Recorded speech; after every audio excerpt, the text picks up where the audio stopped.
aka See That. See That. And we like to thank y'all for tuning in and helping us to redefine what's cool, because smart is the new giggity gangsta, baby. And if you don't know, now you know. Now you know. Now you know. It's motivational money making Monday. So y'all make sure that y'all like, share, and subscribe. Do all the things that you need to do to help spread the word that we here and we ain't going nowhere. What was this weekend like for y'all? Well, really, last week was like a marathon week, man. There's a lot of good stuff happening last week. I don't remember much. You don't remember much of the fall. Okay, so let's say, because we was on Wednesday, we didn't come on Friday. Yeah. Thursday, so let's start off with Thursday City Council. Okay, well, let me go back to Monday then. Shout out to Fusion 49th the last week on Monday. Yes, I keep missing the meeting. Yeah, lots of updates there. And then City Hall. Oh, and then so after Monday, Fusion, Tuesday we went to City Hall for the Community Advisory Committee meeting for the South St. Pete CRA to invite to inform and invite the CAC to the upcoming release of the South St. Pete CRA report, the 10-year check-in on a 30-year journey. That's going to be happening on August 20th at Pinellas Technical College. So that was Tuesday. Wow. Yeah. Yeah, I told you. And then on Thursday, City Council with the before City Council. Well, at the same time as City Council, we had the 27th annual Showcase of Services with the career fair showcase. That was simultaneous. That was same. Okay, yeah, that was we was double dutching, right? So over at the, which was amazing. Yeah, the Coliseum, which was great. 27 years. Great conversations. Yes, we went live. Go look at the live. A lot of people already seen it. Maybe 1,000 people already watched it. Check it out. Go check out the live because there's a lot of good information. And you spent all day at City Hall, huh? Oh, you ain't know. But it was 4:00 when y'all went on. When I say all day, yeah, it was a 9 to 4 type situation. Yeah, it really was. Yeah. Like I was really like, we were number 7 on F7, yes. Yeah. And it took all day to get to did it take all? You thought 7 was close. You thought we would be early. You know what? Because they got different brackets. Yeah, so like reports. Then you got like consent items. Yeah, consent is one fell swoop. That's what they were supposed to be. They were supposed to be on consent. Okay, y'all was pulled off of consent. But it was crazy. Is on the report, it still had us in the consent. Okay. Right, which is like mad crazy. Okay. But no, so y'all went was gonna be on consent. Councilwoman Gina Driscoll pulled it off. She pulled it for looking at the funding and wanting the funding to be the same or go down. She didn't want to do the 80,000 that was for the premier band. Right. Yeah. Okay. So the Oscar goes to let me go back. Let me set it up for the people who might have been missing it. So St. Pete City Council approves $230,000 in funding for the MLK parade and celebration in a 6-1 vote, with Councilmember Gina Driscoll voting no. The 6-1 vote in the St. Pete City Council meeting approved the funding for the annual celebration. Y'all know that the MLK is one of the longest and largest running parades in the nation. The nation. The longest in the nation. Okay. The longest, the first and the. Yeah, was the first in the nation. And I think we need to take more pride in that as a city because I think that goes overlooked in a lot of conversations. Just wait. Don't believe me, just watch. And so the funding amount was $230,000 for the 2026 parade. Again, 6-1. And we got a 3-year contract with the option of 2 additional years. Yeah. And so with that, with the 3-year contract, the good thing about the 3-year contract is you got stability and prediction. Yes. Right. And synchrony, right? Because not hopping every year to wondering what's what. Yeah. Because that's how we kind of got here. Yeah. Right. Yeah. Not knowing what's gonna happen next year. And because and the funds then, like, we still have to wait for funds, and they don't give you all the money. Just cutting the check. No. Yeah. But listen, don't worry about that, because I'm tired of people pocket watching. No, because people are already in. We're just gonna say it for the people who are. So the people who pocket, they don't give us all the money. Don't for me thinking I got all this money. And I don't. And I will tell you this, even though 80,000 go to one band. Yeah, it goes to. It could possibly go to multiple bands if we can work it out. And also, listen, in this budget, we did not put a salary in here. This is strictly. But you should have. You should have. This is the problem. You should This have. is the problem. No, They're but expecting us to do all this without paying ourselves. No. We're gonna fit. But I'm just saying, with this 230,000, that is all to put on the ground. To put on the ground. Okay, I hear There's that. definitely other ways to make. It's always other ways to make money. So, we're gonna make sure y'all have a salary. We're gonna make sure y'all get paid for y'all. We think the person who puts on these deserve it. A lot of times, people get a bad look because they're making some money off of it. No, and got that bad look. Big feet, got that bad look. Everybody's supposed people deserve to get paid. No, because it's a lot of work, so everybody deserves to get paid. Let me say that. Yeah. But when you think of this, because everybody think like we're getting this, it's supposed to be a volunteer operation, and it's like, hey. No, it's not like that. Yeah, it's not it's not like that. Like 50% going to salaries. No, not at all. It's all going back to the community. Yeah, if you can get it, y'all deserve it. I'm just saying. So let us know, y'all. Let us put it in the chat. So yeah, it was a nice little, Yeah, that was a good day. So I watched it. You watched it. Yeah, and it was, to me, listening to the different council members. Speak about their issues on it or how they felt about it, and the links to the community, to the celebration and to the bands, right? I ain't know a lot of that stuff, or I never put it all together, right? And I heard what Qiana was saying about they're not getting police and they're not doing things in the budget. She said to that be tightened. She said, but that wasn't true though. No, but she talking about that. But it was and Terry. All right. They say, wait, but the police, he came in and say, but they have their equipment. They have bunkers. They have bunkers. So that's what I'm saying. The stuff you asking for, they have. Right. But they probably buy new ones every year. Yeah, you know what is so that may be something we need to look at. Yeah. You're right. You probably called it out, but you had it twisted a little bit. Yeah. Instead of looking at the parade, we should have looked at the bunker equipment and the equipment that get rebirthed. They do. Yeah. And that's what the other says. He was like, come on, stop it. And then the committee of the whole meeting, when they had the chief there and they was asking the chief was like, we good. Yeah. Like the stuff you saying we need, like we good. They had a public information officer position that was created. And I think they're not funding that. And I think that was one of the other. She was upset about that too, because they wanted to create that position to, provide information about what was going on. And we do need those positions. So I mean, there has to be some creative ways to find these positions. So listen, creativity is, but not taken from to. The thing is, creativity. Other places you can take you really can. Not from like the thing that already ain't getting nothing. Right. Like it already ain't getting. How nothing. About that print budget? Yeah. How about the budget for printing all that stuff y'all throw away? Come on, man. That don't get out. But the city. I mean, I'm just talking. No, but I'm just saying. But the city is 100% behind. Yeah, so I'm excited about it. 99%. Yeah. Well, okay. But know what? 99.9. 99.9. I think in an odd way, this is a conversation that needs to be had in the open. It did. Right? I will. This is a conversation that it didn't need to happen behind closed doors, so the suspicion and all those bad information can get out. Yeah. So now we got the truth out, right? This what it is. This where the money goes. This what they get. It was all laid out for the public to see. And that's a great way to have the Collard Green Festival come in. Yeah, it felt a little bumpy. But the reality is, the facts have been laid out. Yeah, this is what they got. This is what they get in. This is where it's going. I agree with that. Because there were some people who was, you get what I'm saying though. It's straight in the fact. Like it was. They was wondering how did the Collard Green Festival get it, and how did they, you know what I mean? Like was it an RFP? It squashed a lot of the noise. Yeah, that's true. And it did it in a way that kept the two sides out of it. Yeah, and let the politicians and the bureaucrats talk it out. But I'm just saying, it let them talk it out, and then George Smith, he did a good job with his presentation. He laid it down. Yeah, he presented, like here's the facts of it. Here's what the process was. Let me show you. So for anybody who was questioning what the process was, he did. Let me show you. Let me show you. Like it was this many people who like we put out the RFP in March. It was due by May. So many people applied. So many wasn't qualified. These the ones that was, and these the ones that like head and shoulders got it. So he did. It was good that he was able to walk. What I'm gonna say was not good is the timeline, right? And since we're talking about put it out in March, y'all, the timeline is so skewed that you had resources already being delivered to AVA.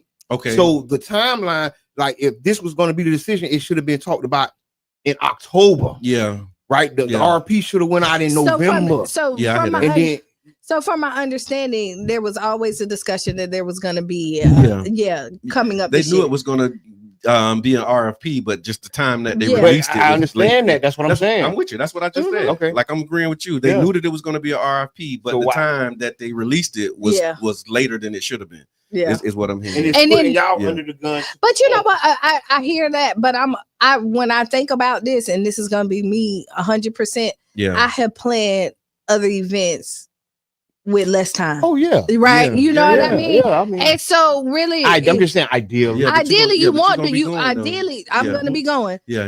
The whole team, everybody, like it's going to be go. But when I say that, like I'm not afraid. You know what I mean? Okay, like I'm not afraid of this timeline. Like I know with the time, like I done did excellent with a less timeline. Maybe not as many people, but excellent and knocked it out of the park. So I'm okay with it. You know what I mean? And I'm not offended. I can't cry with spilled milk, and we just keep it moving. Yeah, you can't go back and rewind the tape. I will tell you what was a little confusing at first, and maybe you can clear it up. I saw Renee Flowers made a post. Okay, I don't know what it is. And Renee about. Flowers say 65 day the county commissioners gave 3 weeks ago voted on somebody else and gave them $65,000. I'm not sure what that was. I've seen that, and that cannot be transferred. No, and they stopped. So they gave it ain't going out. Money? No, it ain't going out, but they can't transfer it. Oh, I thought it said it's going to stay with the team, the person that they gave it to. From my we'll go right to. Yeah, we just got to pull the string. Yeah, I was actually going to invite Commissioner Flowers to call in to talk about this county DOGE, because she's been like the Lone Ranger on the county commission. That's even talking about.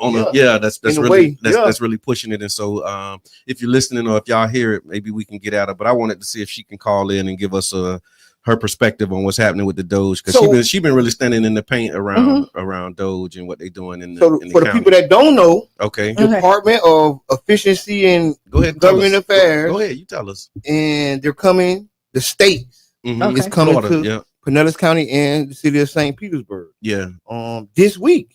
Yeah, I think they're coming this week. It's this week. And like you said, Commissioner Flowers has been vocal about it, and more so than any of them, because I ain't really heard nothing from the rest of the council. I mean, commissioners or council. Because the court said a little something about it. I think the with the county specifically, they all supported it. I think they had passed a resolution or something to say, we welcome them to come in and we want to, they did, something like that.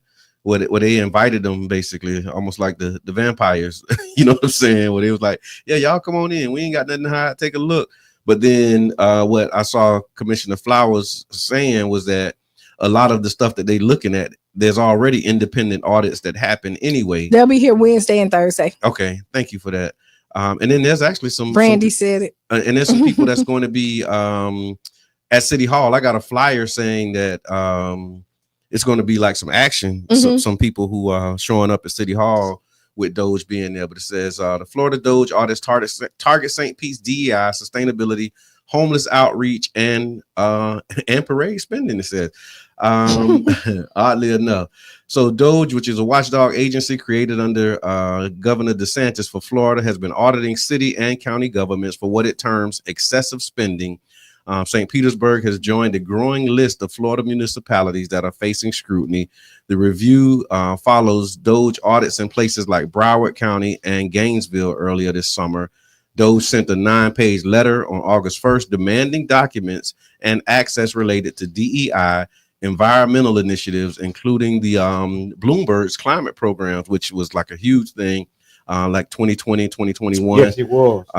The homeless services, transportation, procurement, because of the diversity study. We did the diversity study, and that is, we found the disparities and tried to remedy them. And now they're going after that. Also public event spending like Pride and MLK parades. The letter also notes that 75% rise in property tax revenue, about $95 million since 2019. and $130 million jump in the general fund during that same period. Auditors want access to key city officials, including equity officer, diversity coordinator, and sustainability leaders. And in response, Mayor Welch has pledged his full cooperation, invoking transparency and responsible governance. There was some pushback. State Rep Michelle Rayner, she characterized the audit as political retaliation and argues that it distracts from the real crisis like housing and insurance affordability. And so, yeah. That's my whole problem is that with them, I just feel like they're going to cut services for people who need it. Yeah. And then the people who really like getting over it, they're going to keep getting on. But they're going to turn the eye. Florida law don't let them cut our budget, right? There's like a separation. There's some rules to it. Like they can jointly agree to do whatever they say as a city, but like the governor can't come and touch that budget. Okay. Like there's rules. Well, I'll say he can cut funding. He can they ain't playing by the rules. But you can't. How you gonna get to my bank account and cut my budget? You can't do that. They can't do a lot of stuff. But what they will do is cut funding. They'll cut funding. So they'll do it, and then they sue me, and then they get sued, and then they go to court. Like that's what's happening. That's the model that they're using right now. They know what they're doing is illegal. They know that once they do it, you're gonna sue them, and when you sue them, you're gonna be in front of a judge that they picked. But you know, it's like home rule. It's like hometown rule. Like it's like rule. I hear you, Mr. Edmond, but this is what I was thinking about. They're doing whatever they want. Really, last night, what was coming up for me was this idea of a democracy, and then we have the democracy versus the republic, right? So we know we in a republic, right? So what they say in the flag, I pledge allegiance to this republic for which it stands. So if you have a double click on what a republic is, that'll let you know exactly what we got going on here. And the way that they're operating right now is like they don't care nothing about none of that. Okay. Like operating like dictatorship. Like they don't care. It's like what I say go. If you don't like it, I'm gonna bully you into it.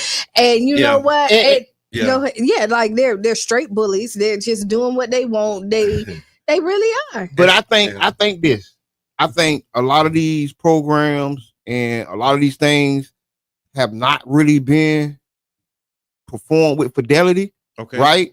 Let's be honest. They did the equity study. They did the minority report on like vendors and all that stuff, and it didn't improve. The next checkup, it didn't improve. Yeah. So maybe having this entity or this bully staring down on them, they'll start. Okay, now we can really do something, or we might never do that. No, because they don't want anything to improve. Like they're not looking for They make them rewind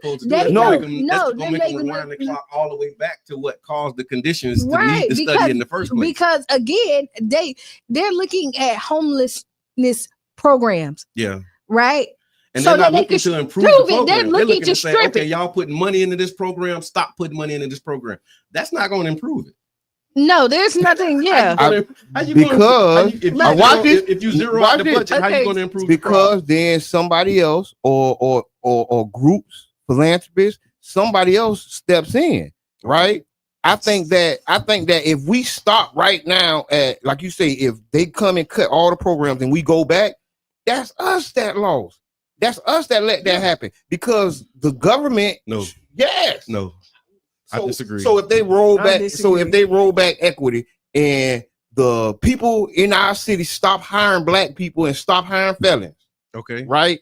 That's because the governor did it. No, that's because that hiring officer stopped hiring them. Okay. If they make a law that say you can't hire felons, okay, then we got you right. That's what they're doing. Yeah, that's what the executive order is doing. It's saying you got a law. You can't.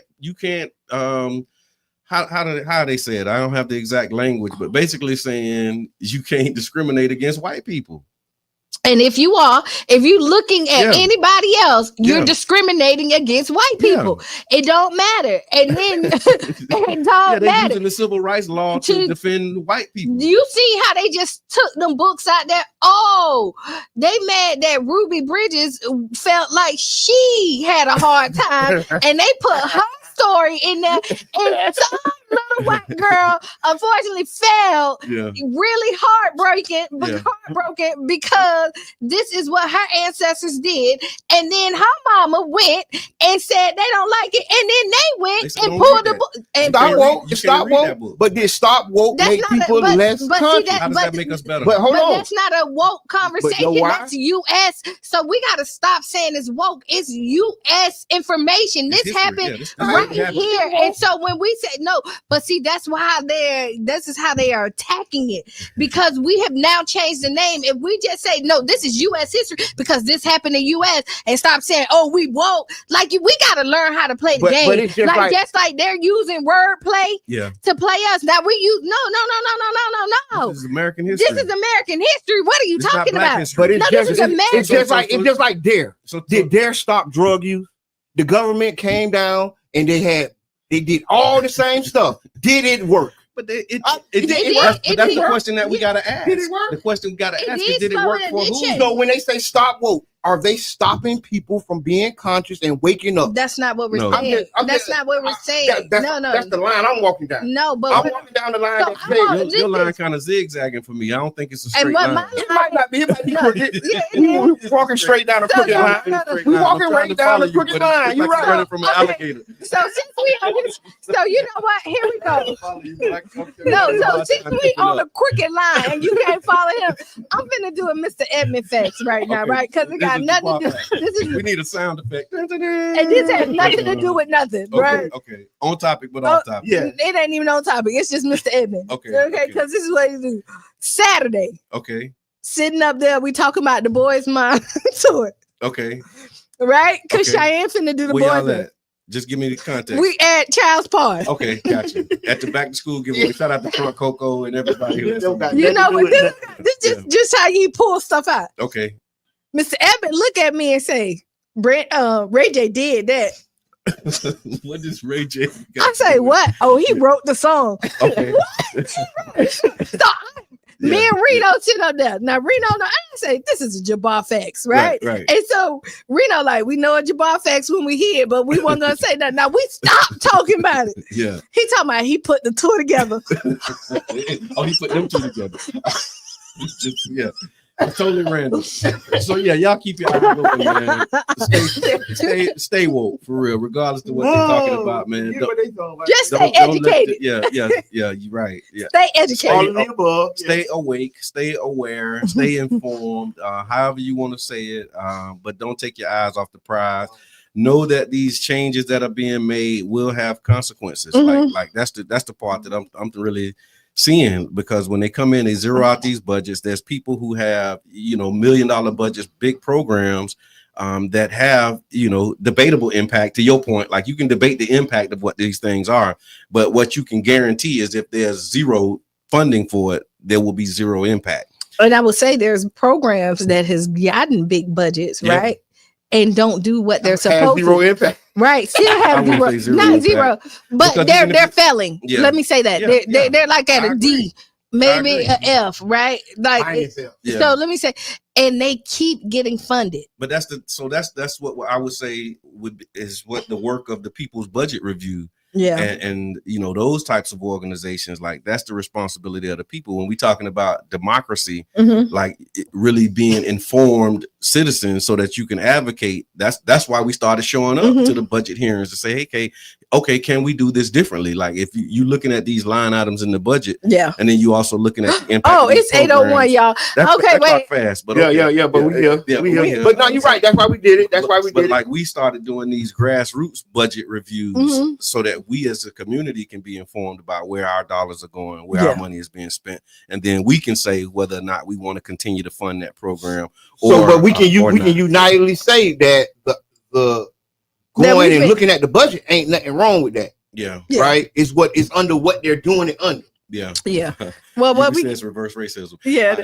What's up, T? Miss Yvonne, we see y'all. We're gonna be back. We gotta take a break. We'll be back about 6-7 minutes on the hour. You're gonna hear some Democracy Now! If you're on the radio, and we got a few commercials, pay a few bills, and we'll see y'all in a few minutes. We'll be right back. It's midday GMT.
We should all be documenting.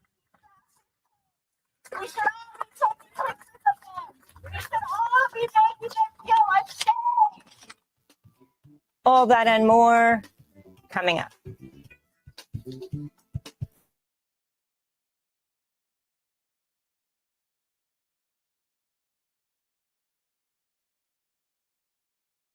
To returning citizens, we were able to negotiate a deal where we got like 30 minutes on the radio at 99 jams to talk about, Amendment 4 and other local, policies and politics. Enjoyed it, so we started doing it on Sundays as like a podcast with, at the time, Janet Michelle. She was our co-host, and she, filled that role until she moved. And then we had Carla Bristol, Carla B. She came in for a season. And then Reno was behind the scenes. He was always present because we did organizing together, so he'd come and hang out. And then the things that he was saying off camera was like, man, we might as well just have you on the show. The negative thoughts that you is thinking about right now, or any particular subject, y'all, just flip it. Turn problems into opportunities. Problems are opportunities, man. Big shots out to Charles and Brett. Real deal, man. We on the jump board together right now. Just being around people and clearly always talking, I just felt like at least learn something, so as you see that you're not going to shut up, you can have substance to your conversation and not just be labeled somebody who just love to talk. Really being informative, looking to give the information that isn't readily available in our community. Multiple meteorologists can look at the same data and come up with a different forecast. And so now you take those models, take that data and say, okay, based upon all of that, absolutely, you might be in between here and there, and that's my know what I'm saying speech. Most recently, after Carla B, transitioned out and went to do other things as well, Qiana, we invited Qiana. I've been working with the guys for a while outside of this, and they called me to interview. And when I came in to interview that Sunday, after the show, they was like, hey, you need to be a part of the show. And I was like, okay. I look at it almost like a band and the instruments, but it's just the instrument that we're using is our voices. My voice is already kind of squeaky. I know my voice can get squeakier. You have to have your radio voice on and have that vocal control. I talk lower when I need to calm it down. And when I'm very passionate about it, I slow it down.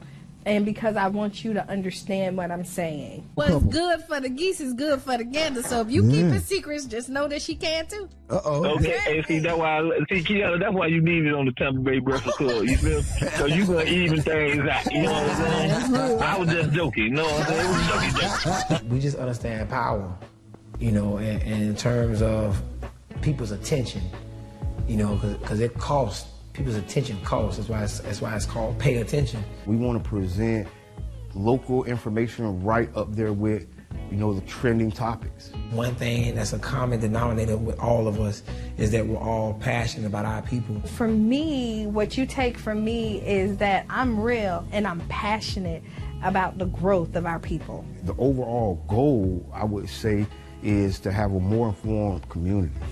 Around electoral politics, around health, around equity. It's about the mission of connecting the dots and closing the gaps, inspiring people to see what's possible, and trying to be an example. I don't know if that's a good thing or a bad thing sometimes, but you do the best that you can with what you have, and you pray that others will be inspired to join in. For more info, visit cdatcenter.org/Tampa Bay Breakfast Club. Yeah. Welcome back to the Tampa Bay Breakfast Club. I'm your brother John. This is Qiana. And I'm the one and only Mr. Edmond. This program is being brought to you as part of the New Image Project of the Community Development and Training Center, aka CDAT. CDAT. And we would like to thank y'all for tuning in, helping us to redefine what's cool, because smart is the new gangster. Baby. And if you don't know, now you know. No. So kids going back to school today. Oh, it is. How about that? How y'all feeling about that? Big shouts out to all the community groups, everybody who put together backpack giveaways, all the children and families that took advantage of it. Free haircuts, free hairdos. Big shouts out to Charles Paul. Big shouts out to everybody that puts master together. Barbers. You got a lot of people did a lot of things. And today is the first tropical day of smoothie. Tropical smoothie. Thank you. That's what I was thinking in my head. I saw you. Yeah, thank you. I saw you. I saw a point. You saw the airboat. Yeah. Pointed that way. So, Renee Edwards, See, that's what I'm talking about. Bring it home. That's what I'm talking about. Those are the people I was talking. Yeah. And so as the children get back to school this week, there are some new state level laws that have changed. Broader cell phone restrictions in school. I like it. Adjusted safety measures, a month-long tax break on essential items. I like it. So they're shifting towards tighter in-school security, reduced classroom distractions is what they're saying. And at the same time, that's the cell phones. They're offering economic relief. So House bill. That feel like black kids though. I don't know. That's all kids. House bill. We hope. That. Well, you when you see the data, you'll see it because we still got those gaps. That's what we said. Classroom disturbances. What? Distractions. Did you say disturb? What did you say? Distractions. But so House Bill 1105 now prohibits all cell phone use by elementary and middle school students throughout the entire school day, even during non-instructional time. There's an unlocked door policy that's been adjusted. A revised safety rule requires only exterior entry points and classroom doors to remain locked. Other interior doors may now stay unlocked for practicality and ease. Also, the sales tax holiday. I don't know how I feel about that one. The locked doors in school. Yeah, I'm like Joe Clark. Lock them up. Like, they're locking them out. Yeah, that's what locking like the external doors, but like to actually have to badge into individual classrooms. Okay, I'm okay with that. I'm okay with changing that because like I did school tours, and every class you had to badge in or like look in there and have a teacher let you in even as we're walking, and so they're relaxing that. But I don't know because the late student gonna because somebody the teacher turned their back real quick, and then the person slide on that so that they don't get they. Yeah, I need the doors locked, man. Trap house rules, all doors locked. Yes, the teacher need to let you in. Yeah. I know you was late. Bottom and top line. Yeah. So also there's a back to school sales tax holiday that's it's actually now permanent. It's a month-long event that's running from the 1st to the 31st. It covers clothing, supplies, and computers within set prices. So if you still need to get supplies, if you need to get things, and I think this is cool because they used to do it like for the first couple of weeks. But when you go back to school, you don't really know what you need. You get your class. When you go to class, you find out later. You get the list of what you need. That's real. And so now, once you get your list, you go get the supplies and what you need. So, but usually I know most of the schools, like I've seen it at like Walmart and stuff. They already have like the list of stuff. Sometimes, but some schools will have it. We need to coordinate with teachers. So the backpack giveaways, we'll know what the children need because we coordinated with the teachers in the neighborhood. Yeah. Like Childs Park, coordinate with Fairmont Park. Right. And we coordinate with the schools in our area so that as people are giving stuff away or when we have stuff left over, we can give it to the teachers that need it, in the classrooms that need it, not just wholesale giving it to whoever, I hear that. So what y'all think, man, with the all-day cell phone ban? Do you think it's going to improve outcomes? Like these children are addicted to these phones, and you got to stop the addiction somewhere. And you know what? You got to stop withdrawals. What about the withdrawals? Yeah. Hey, listen, you got to start somewhere. It's gonna be. And you know what? Wow. They just need. Well, here you go. I mean, elementary and middle school. And honestly, elementary for sure. Middle school, high school. High school, they don't have these kids can't read. Okay, they can't. Okay, and I'm worried about the discipline angle when black kids get the most. You heard it. Hey, when black kids get heavy discipline, so now this is just another way for them to be disciplined. But even so, they're gonna. It's a good idea, but how you apply that idea. But if you're not, so just think about this: if you're not supposed to have your phone in school, and then you're looking and you're using your phone to keep you focused, you're gonna be disciplined. But that's the I thing. know, that's what I'm Mr. saying. Edmond, what he's saying is when you start looking at the stats of who gets disciplined, they're gonna give him a pass. Hey, I told you to keep your phone down. Hey man, you finna get suspended.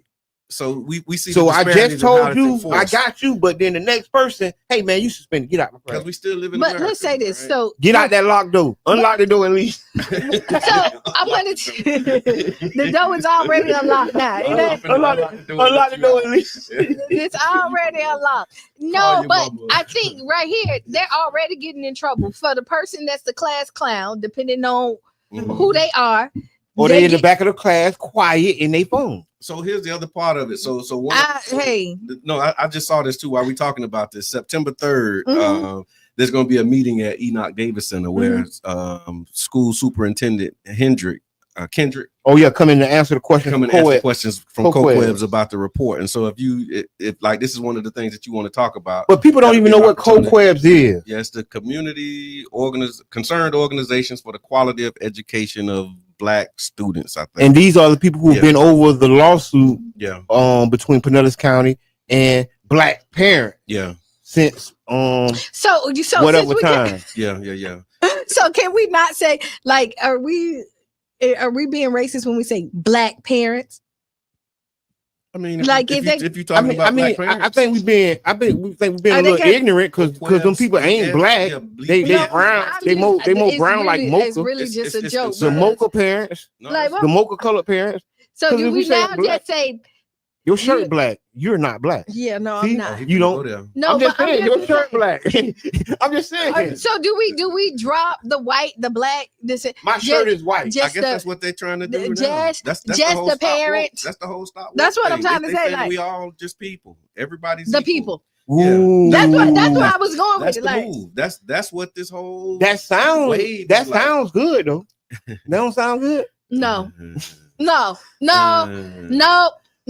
Ideal and no. I don't trust him. So you listen to the Tampa Bay Breakfast Club, y'all. We talking about kids heading back to school, these new rules and safety updates. Also, how they got phone bans and tax holidays, and you know what? With the phone bans too, there's too many studies that shows how bad the phones are for these kids. It's bad for all of us. Like bottom line, the phones are toxic, and their minds are not developing like they should be because they're stuck in the phone. And you think because your child know how to work electronics that like they're super smart, but they're missing like core skills that they need to interact with real people. Right. What they call it is making them like when you introverts. Yeah. All right, so y'all keep your eyes open on that as well. I saw, and Yubi actually sent this to me. There's a California man who was sentenced to 41 months in prison for punching an 11-year-old Black boy in a racial hate crime. 11 months? 11-year-old Black boy. He got 41 months. So here it is. The incident occurred on June 12th. That's 2 years. The victim, 41 months. The victim because it's 12 years. You're right. He was returning from a field trip. He was struck during a racially motivated assault, which is a stark reminder that these hate-driven violence are still impacting our community. So bottom line, he approached a group of students from behind, punched a Black child in the face, chipped his tooth, and injured his nose. The assault was triggered simply because the boy was talking to a white child. He need to go to jail. He began using racial slurs after the attack. He doubled down when he was arrested, saying it is what it is. He eventually pleaded guilty to second-degree assault of a child and committing a hate crime, which is supposed to be an enhancement. And then he received a 41-month sentence plus 18 months of community service. This case again is another example of what we're talking about. I don't want him in my community doing community service. Is he gonna go to the KKK and do his community service? More than likely. Like I'm just trying to figure out. No, but they community is our community. We share in the community. He probably was doing his KKK community service when he walked up and punched that Black boy. Like that was what they, signed him up to do. But I mean, for real, like this is what's happening. Like 40 months. He got 40 months. That's like close to 5 years. So you could just say 3.5. 3.5 years. Yeah, 36 months. And you're right. Is that 40. justice? Yeah. 3.5 years for punching a boy because he Black, chipping his tooth and hurting his nose. It could have been harsher, but yeah, I think he got I think I don't think he should get a dime. He shouldn't do 10 years for punching somebody. So let's flip the roles. If I punch somebody and they white, if you punch the little white 11-year-old. Oh, they'll probably give him 7 years. Live.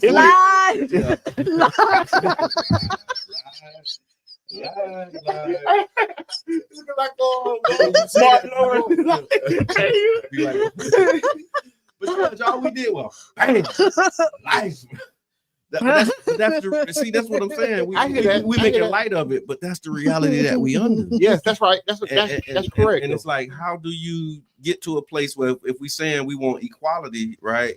Like equality of opportunity and equality in the justice system, if we know that if that situation happened with a black person, the sentence would have been way higher. I'm gonna give it to you hard and cold. A black person will probably give a black person more time for that. Same deal. But I'm just saying, in America though, that's what I'm saying. But I'm just saying, it's the mind thing. Exactly. A black person will sentence a black person to more time than he would sentence the white person for. Yeah. Because in our minds, that guy is tougher or that guy is lesser than that little beautiful little other guy. I don't doubt that. But how do we get past that and get out of that? Like if we really trying to get equality, like what we talked about earlier, if we're not going to say, okay, well, black and white and all of this stuff don't matter. But when you walk into these courtrooms, you see that it clearly makes a difference. And that's when I said that I would love, and I know they won't do this. Like when you walk in there, I think that everybody should read the case prior. Okay. Right. But when you walk in the jury and everybody, they need to be blindfolded. But you can tell. No. People Wait, I ain't got that yet. You need to be AI voices. Yep. And then there you go. You can't hear them. You can't hear and then and everybody has the same voice. So that thing that they have with the lady with the scales, she blindfolded. You saying just do that with the jury? Yes. Okay. And the judge. Okay. Put blindfolds on the judges and the jury. Yes. You think that'll get us closer to some? Yes, and then you have a standard voice, and it doesn't change. And because then, would you rather a jury of your peers or a blindfolded jury? That is a jury of your peers, because again, but our peers ain't signing up for jury duty. No, we bucking jury duty. I'm sick. I'm about jury of your peers, but your peers ain't trying to do it. And it is nationally known. Right, everybody knows we're ducking jury duty, and they are right. You get that BS like excuse, and they give it to you. Yeah, they gave it to me. No, why they didn't want you? Anyway. So I done been to jury duty. Like I done been called into jury duty quite often. Right. Okay. Then, now this is when I booked. Then they tried to get me to do federal jury, right?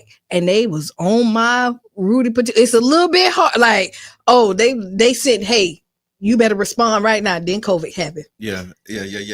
But Mr. Bennett says you get past it, you get beyond it when you have community standards that hold all to account. Most black people have never lived in a community. That's why I'm glad I ain't black. I'm Mocha Brown. Oh my God. I'm Mocha Brown. So I will say you really want to have this conversation. So I'm not gonna do that. No, I'm not. We're not gonna do a stay woke section. No, I'm not. You want to have a stay woke conversation? No. He woke up. No, I'm just saying. Every time we say black, he say he ain't. So we gonna have a stay woke moment. What are you if you ain't black? I'm Mocha Brown. Okay. Or almond brown. Okay. You ain't almond brown. Pecan tan. So when you do the when you do the census and you take the census, I'm gonna start putting pecan. Oh man. What was in your cup this morning? Oh. Ice and water. Yeah, it wasn't that. Oh my God. But no, the reason I'm seriously because we're misclassified, right? Okay. And then under that misclassification is all the negative stuff you can imagine. Okay. Right. So black and proud, that era is over. I'm still the end of the black and proud era. I think it's been a long time. And the record company paid that man to make that record, and they produced that record and they promoted that record. So what you got to understand is that these people have controlled our entertainment, and that I'm black and I'm proud was to get us to not be the Indian or the mocha or the pecan tan person. right? And we went behind that artist. I didn't know that mocha and pecan tan was actually classified. I'm just saying, right, because when you look at my color. No, if you look at my color, there's mocha, pecan tan, caramel, all that in the black community. So that's why they said colored. I like that. That's why the signs used to say colored bathrooms, because they was trying to account for pecan tan and mocha. Yeah, but if you say colored, everybody is colored. Everybody is colored. Everybody is even colored. White people have a color. Yes. And saying white is really not true either, because I got on a white shirt and I don't know no white person that look like my shirt. No, and we're like, and we have silently agreed to these terms and agreed to what's being said about us and not even challenging it. So that's one of the basic challenges we can do is say, you know what color are you? So when somebody say you black, no, I'm educated. Ooh. Okay. Hey, see, that's what I'm saying. We building that. Okay. I like that. Okay. No, I'm educated. What color is education? He pulled me into this world. I love that. He pulled me in. That's the colorless world we looking for. Educated, but then what about the yeah? Then that means we have to accept the responsibility to. They can be knowledgeable ourselves. Just because educated, but still knowledgeable. Yes, I like that because there's some real smart people that don't know nothing about what's in them books. Right, but there's definitely knowledgeable. Okay. And that was your Stay Woke moment, brought by One Love Magazine. One Love Magazine. You see, I ain't trying to really go there this morning. I wasn't trying to go there, but you the one who pushed it. I mean, because he just had to get it off his chest. It seems like he every time we say it, so now we all on the same page. We can level set and know what we talk about. Yes, level set. Level set. So y'all know it's been hot. Definitely want to make sure that we be mindful of the temperature, the severe weather. So these heat waves are bringing like all kinds of crazy heat risk. And so some ways that you can make sure that you stay safe is make sure that you're hydrated, stay indoors during peak hours, using your AC and fans. And then just make sure that you being mindful when you out there in that sun. It's real. Yeah, but this week it's gonna be rainy. Yeah. And that's another one of the things that you're seeing is this rain is like unusual. And it's storming. It's storming. I seen a Facebook video with a guy in Wisconsin on top of a car under a bridge, and he was just like posted up. Because all the water. Because it was like we can't go nowhere. And it was like you hearing these stories more often too. When we got more rain in the last 2 hours than we got in the whole year last year. Like these 100-year rain events that every time is happening like consistently right now. And so that's another one of the things that we saw in the budget, the city budget, was one of the areas where they had the most increase in the budget was around infrastructure and trying to do something with all of this excess. They did talk about that and saying that they feel like if people will pay an additional $1.18. Who is the people they think can got all these extra dollars? They said they feel like if you knew that you would save your house. Okay. I would have you fire a couple of high paid officials to pay for it instead of getting out my pocket. Most people would. DOGE finna do, ain't I don't know. They're not gonna where we keep getting all these dollars from? No, but they said it's a penny for Pinellas. It's a this for that. It's a this for that. The water bill just went up 30%, 20%, and it's gonna keep going up to another. Can we boycott bills? Then all our stuff will go off. No, then you'll be like this landlord. There's a St. Pete landlord that's facing massive water shutoffs. And he has a history of tenant complaints. And so what is this? Luring Real Estate Holdings. They're risking having their water shut off on August 21st to 2 apartment complexes, Elements on the 3rd and the Morgan, due to unpaid utility bills. What they do with their money? They got that high water bills. Them high St. Pete water bills make you think twice. So they said the city issued notices. The city issued notices to tenants at the Elements on the 3rd, which is 431 units, and then the Morgan, alerting them that the services would be cut off on August 21st unless the landlord pays an outstanding bill.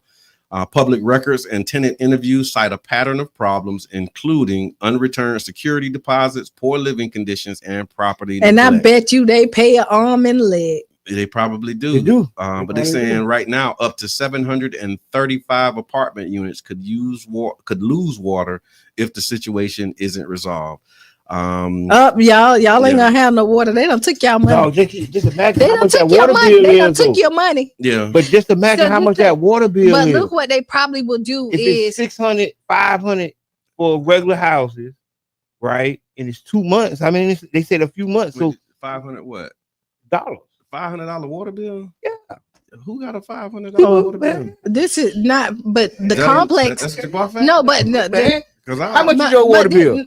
It's up there. It's like, but it ain't 500. It's maybe like 170. Yeah, I'm about right there. Yeah, it's like 180. But it was like, I remember when it was like 110. Me too. You know what I'm saying? I remember $95 bills. I don't remember You know what I'm 95. saying? But it's like 180 now. I know they done. Yeah, increased. they did. Hey, caller, introduce yourself. We talking about these high water bills. And that is part of it. Good morning. How y'all doing? It's just me. You, babe. It's just me. But on the air. Now y'all be aware that a lot of those developers that own those buildings, those are tactics to get the tenants out of there because they've passed the time where they had to do the low income to get the tax breaks, and they'll let the water or the utilities or the threat of the utilities going off to get the tenants out of the building so they can put new tenants in the building. Wow. Horrible. Wow. Thank you for that. Thank you. Thank you. I appreciate that. Now that's devious and diabolical. So it's a strategy, is what I'm hearing from you, B. Well, I'm finna tell That's y'all that, devious wait, y'all, I'm finna tell you this.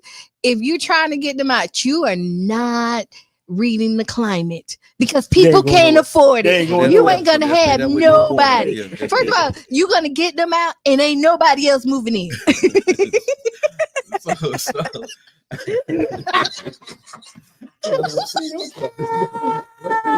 This morning. Oh, y'all crazy. So we talking about this St. landlord that's facing massive water shutoffs, and he also has a history of complaints. But I got this question: what protections should renters have when their landlord fails to uphold these types of obligations? Like, so if you think about it, like if I'm a tenant and it's not my responsibility to pay the water bill, but I'm paying all my other bills, and my landlord is not doing anything, what type of stuff should be in place to protect the tenants? How do you protect the tenants? Just think how long they haven't been playing, because the city probably give them more breaks than they give normal people. Hey, you. Yeah, what's going on? Oh, this somebody. Hey, caller, introduce yourself. We're talking about St. Pete water bills. Yeah, this is Jay. This is Jay, St. Pete Southside. It's a damn shame that this type of things happening in 2025, and it's really not. I hear y'all laughing, but I'm just saying it really ain't a laughing matter, because this is something that we're supposed to be fighting for. Yeah, I don't know if they're doing that in any other communities, but it seems like we always target it, and this is what we're supposed to fight for. We get out there and fight over some damn Jordans, or fight over some trap house money or whatnot, but this is what we really should be fighting for. That's right, and we should be at an outrage, and this is the time you should be busting a damn window. You hear what I'm saying? Yes, sir. Because if it's the water today, it's the electric, and it's just a ripple effect, if you understand what I'm coming from. I do. Yeah. I appreciate that loud and clear. And that's what I was asking. Thank you for calling, Jay. Yeah. We appreciate that, man, and keeping us grounded, because it's true, man. Yeah, like it this is. is a big deal. That's why I was asking what type of protection should be in place for when you have a situation where like the tenant is not responsible for the water and the landlord is. So how do you protect the tenants? So I'm thinking that, and I could be wrong because I don't, because I don't own a big complex, and but I'm thinking they probably give them a little bit more grace because they're a big complex. So where they only gonna give us, 30 days, and you better make your payments arrangements or do whatever before they cut your water off. They probably give them a few months, because they're giving them more grace. So, and I think that grace period is because it's not their water being cut off, it's the tenant's water being cut off. I remember we was organizing with Citrus Grove around there a couple of years ago. Remember when the water, they had a similar situation. The water bill, and they end up selling the apartment. They end up selling it, and Miss Teresa basically is verifying what Yubi said. When the water is shut off, it deems the property uninhabitable. Like they're saying, you can't stay there if you don't have water, and they know that. So like if you don't have water, they shut the water off, and you have to leave. Most people, if you got to leave, if they tell you you have to leave this property until the water comes back on, you're not gonna pay your rent. And so then if it becomes a civil and now suit, you don't pay your rent, so now they justified in saying, well, we Like want what to you evict said, you because you're not paying your rent. It go back to what you be was saying. So it's like a snowball effect. But then let's say, and then if it's a civil suit to attack the rental company or the management company, they dissolve the company and put it in their son name, and they do bankruptcies and move and still have the same ownership. So there's loopholes for them the rich to stay rich, and keep the poor. Yeah, it's rough. Horrible. It's horrible. Rough. It's rough. So yeah, in other news. But thank you, caller. I appreciate you calling in. Everybody who called in, and the line is open. Y'all can actually jump in, man. It's like double dutch. We're gonna keep turning the rope. That was definitely a double dutch call, though. Yeah, you want to get in, man? 727-637-2416. Give us a call. Let us know what's on your mind. Y'all remember back a few years ago where there was this neo-Nazi leader who plotted to bomb, like blow up the Baltimore power grid? Y'all remember that story? No. Okay, well, glad you asked. Brandon Russell, he was a neo-Nazi leader. He's been sentenced to 20 years in federal prison for conspiring to attack electrical substations around Baltimore in a white supremacist plot. Why he didn't get life? Life. 20 years, yeah. I don't know. But yeah, he was a former military serviceman and National Guard member. He founded the extremist neo-Nazi group Waffen Division. After an earlier prison sentence in 2018 for possessing explosives, he reconnected with his extremist networks and plotted an attack on Baltimore's energy infrastructure. And he did that with Sarah Beth, who was later sentenced to 18 years as well. But he masterminded this whole scheme to basically destroy the power grid. And he was recently sentenced. And I just wanted to lift that up because, again, we're talking about the fights, and how we fight is not how they fight. Speaking of, Tropicana field repairs climbed to nearly $60 million. Okay. That's the story? No, that ain't the story.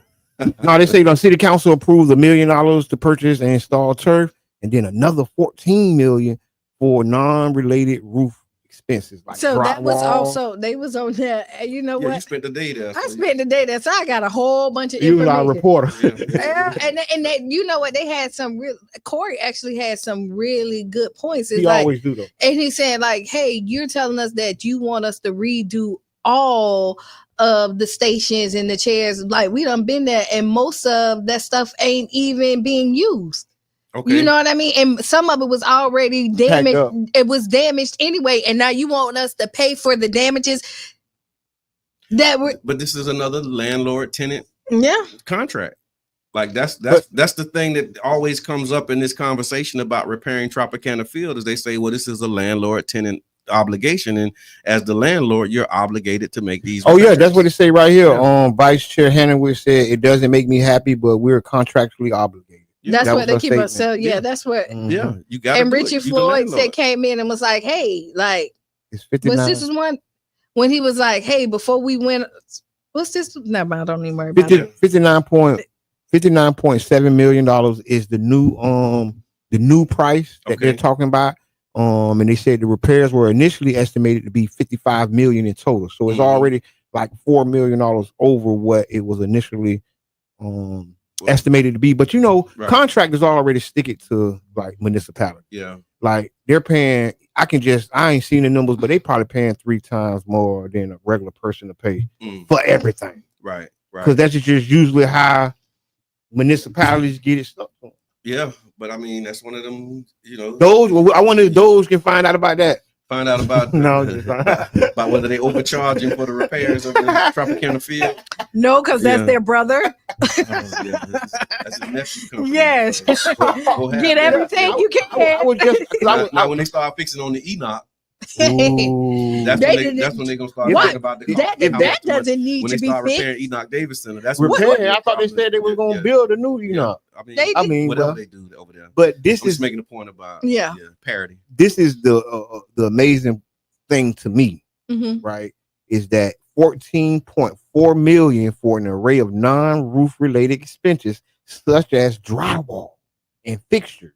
14 million for drywall and fixtures. Okay, but I'm just saying. I think I saw a sound system in there. Or something but like I would love for that to be my company. Yeah. 14 million in drywall. I can just imagine because they ain't going nowhere but the Home Depot and buying it. We need to just buy the stuff ourselves. Listen, I'm gonna save the city some money. Y'all don't have to love me or like me or pay me for nothing. Okay. Buy all your own materials. Have your what's that procurement officer go and purchase. Tell the contractor to give you the list of what's needed and have your procurement office purchase it straight from Home Depot and get the discount. We'll save millions, and you can put it into the black community. The question the Mocha community. I rode by Home Depot the other day, Educated and knowledgeable. I wonder where Home Depot get drywall from.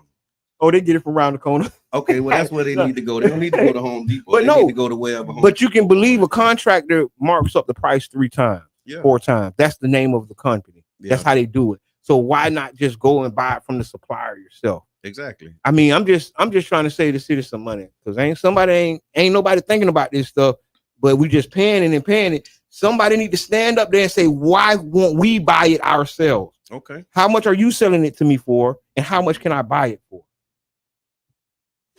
And if I buy my supplies, how much you gonna charge me then? Yeah, that's where you get stuff done. You just do the label. I buy the supplies. Come on, listen, stop playing with me. I supply the meat. You gonna barbecue it? How many thousand square feet? You gotta find how much you gonna charge me to cook it. If I bring it, how much you gonna charge me? But when you on this level, when you talking about 50s and millions of dollars, the conversation is the conversation. How I can't have this conversation and you talking about I'm going to spend $60 million on this? Yeah. I can't talk about this. Well, I will say is contract negotiation is not, not like the best. No, here's I'm done.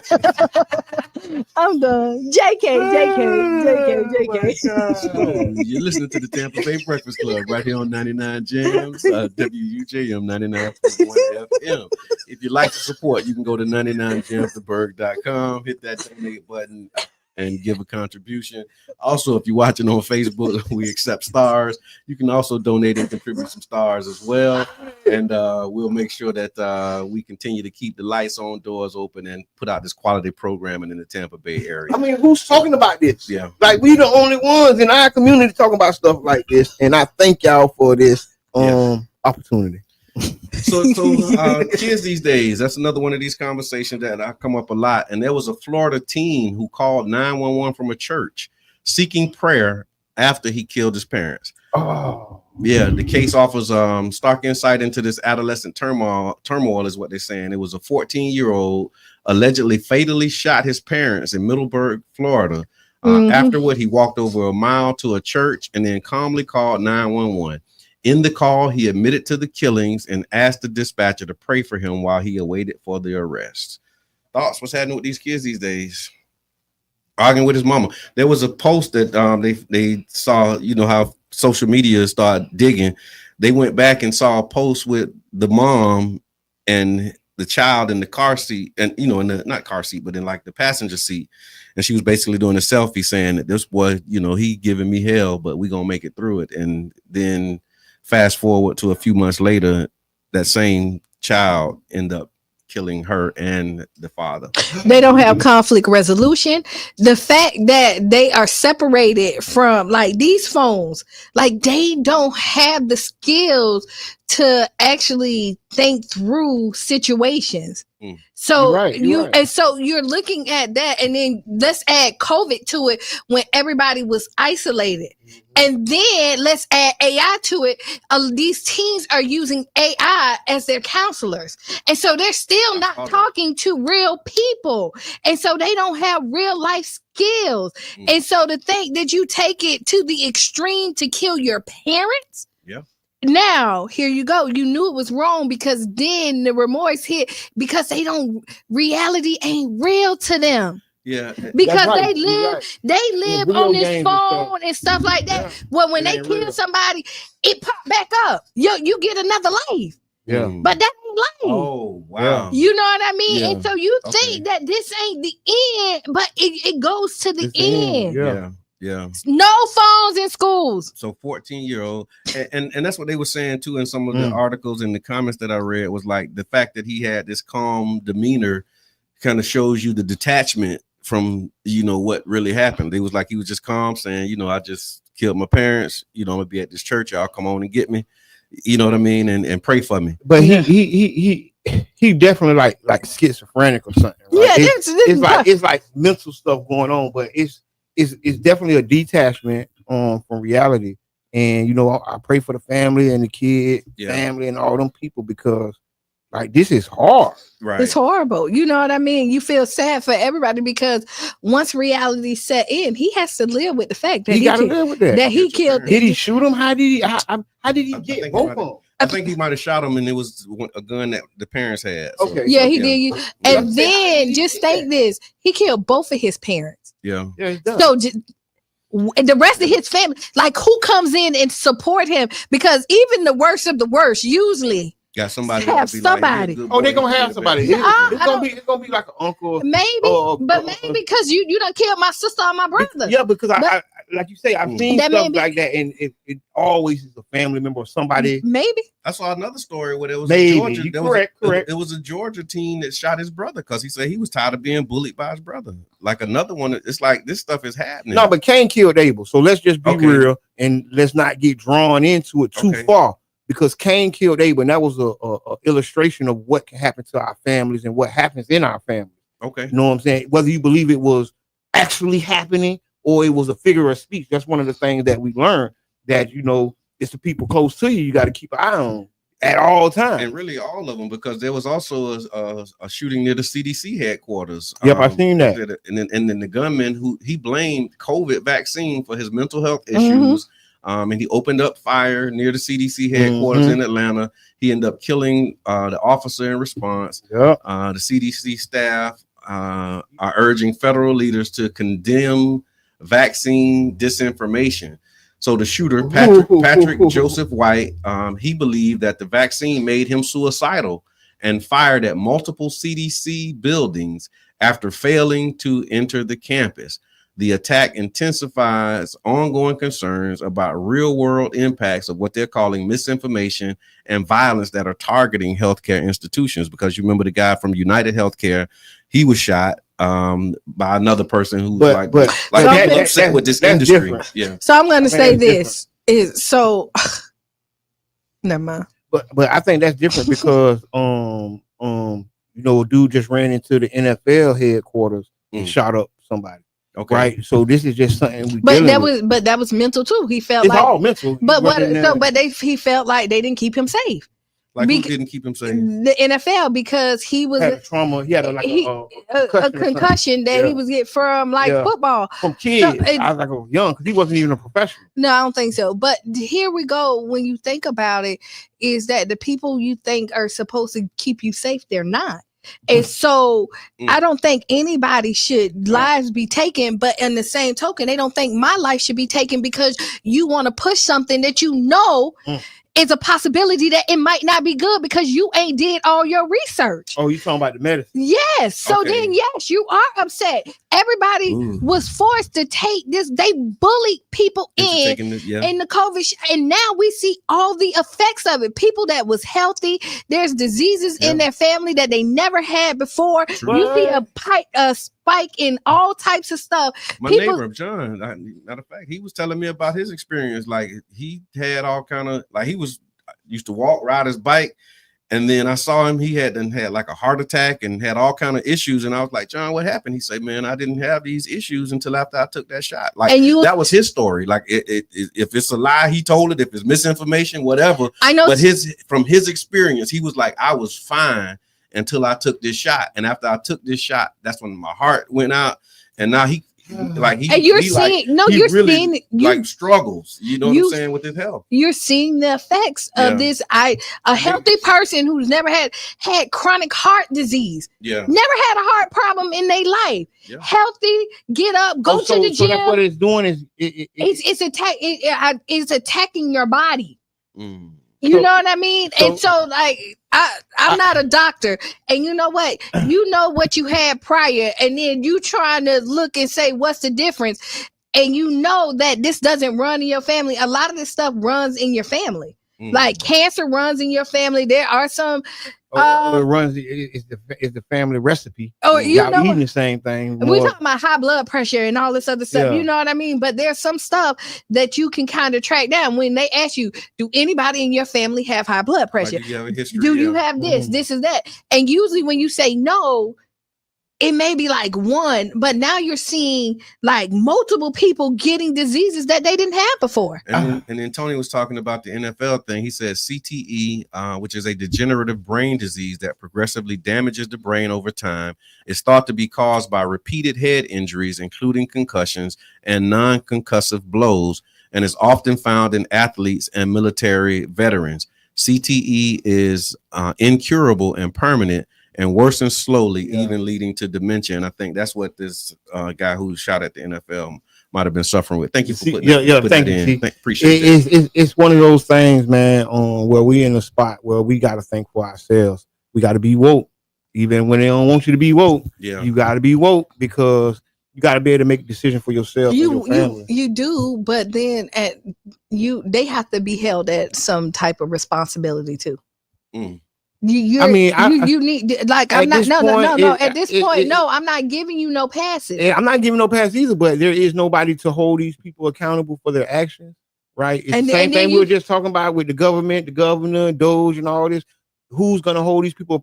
We're not. You know what? Somebody, this is what, you see what happened? Somebody held them accountable. No, that's not accountability. No, but what happens is the wrong person is now attacked. Right, and not saying nobody needs to die. But that's not accountability. Exactly. But what happened is they feel like somebody has to pay for what happened.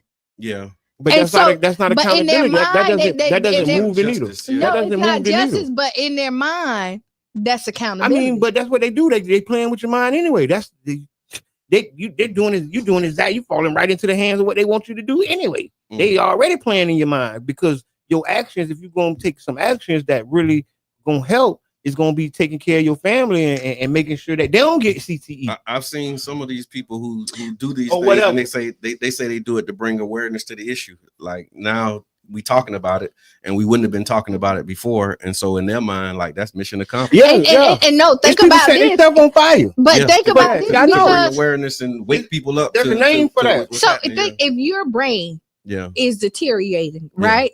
You know how long. I don't know when I'm going to wake up and can't do this fight. Yeah.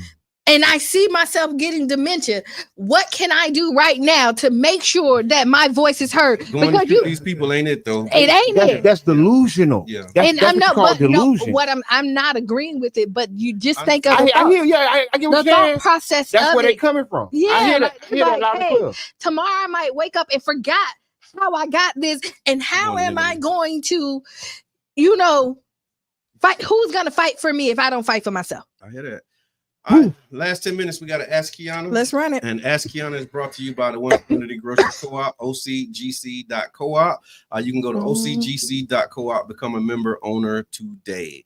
Ask Qiana. Looks aren't everything, right? Qiana, I recently went on a first date with the guy I met online. He was polite. The conversation flowed. He even picked up the check. On paper, it was a great date. But here's the thing. I was shocked when I saw him. He looks nothing like his profile pictures. He is not a bad person at all, just physically not my type. Since then, he's been texting and noticed I'm not as engaged. I'm getting blowed up here. He even asked if something was wrong. I didn't have the heart to say you don't look how I expected. Now I'm stuck wondering, should I look past the lack of physical attraction and give it another try since the vibe was good? Or is that just settling? I'm torn. Is it shallow to want the spark and the substance? I'm going to say no. It's not shallow to want the spark? No, because I mean, when you're with somebody, you got to be attracted to your partner. Okay. This the first day of school picture. Yeah. You want to say that, but you have to be attracted to that person. Okay. Physical attraction is definitely important because we're all grown. Because we're all grown. Yeah, we're all grown. So when we was kids, you don't have to be physically attracted. Nah.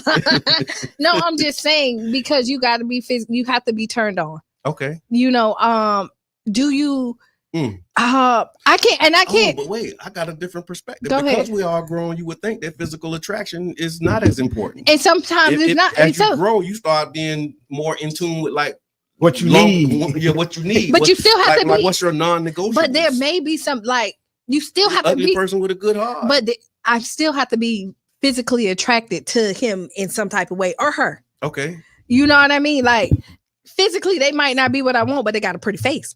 Okay. You know, they might be handsome, but like you know what I mean? So nails, right? So you're gonna just take the ish of life because he looked good. No, I didn't say that either. Yeah. No. I didn't say that either because looks ain't everything. Okay. You know what I mean? So Agreed. listen, but I'm gonna say find what fits for you. I can't tell you which way or not because if you gonna date him and you're forcing yourself to be with somebody that you not, he's better as a friend. Let him go to somebody else who's gonna give him what he wants. No, because don't put the man in the friend no, zone. and I mean Yeah. honestly, that's anybody. No. Yeah.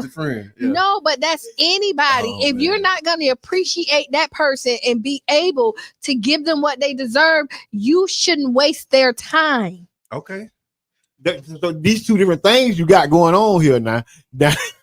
So here was the question. Here was the question. Let's get back to the question. Now I'm stuck wondering. Should I look past the lack of physical attraction and give it another try since the vibe was good? Yeah, go ahead.